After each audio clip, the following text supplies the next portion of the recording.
Makron ma'muriyati AQSh davlat kotibi Rubio va Trampning maxsus vakili Witkoff bilan Ukraina bo'yicha uchrashuv tafsilotlarini ma'lum qildi. Yelisey saroyi bayonotida aytilishicha, muhokamalar Ukrainadagi urushni to'xtatishga qaratilgan tinchlik muzokaralarga hamda Makron va Tramp o'rtasida yaqinda bo'lib o'tadigan fikrlar almashinuvidan keyingi xohlovchilar koalitsiyasi faoliyatiga qaratilgan. Avvalroq ommaviy axborot vositalarida Rubio va Witkoff Parijga Makronga Ukraina va Falastin masalalari bo'yicha bosim o'tkazish uchun kelgani haqida xabarlar tarqalgan edi.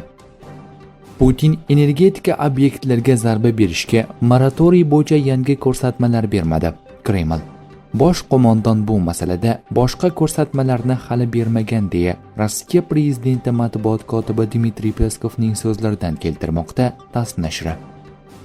Bayden ma'muriyati Ukrainaga Atakams raketalarini 3-jahon urushi qo'rquvi tufayli emas, balki ushbu raketalarning yetishmasligi sababli avvalroq bermagan. Bu haqida Qo'shma Shtatlarning sobiq prezidentining milliy xavfsizlik bo'yicha maslahatchisi Jeyk Sallivan ma'lum qildi. Siz meni bu qarorni 3-jahon urushi boshlanishidan cho'chib qabul qilmaganlikda ayblamoqchisiz. Ammo men hech qachon Atakams masalasida bunday fikr bildirmaganman, deydi u.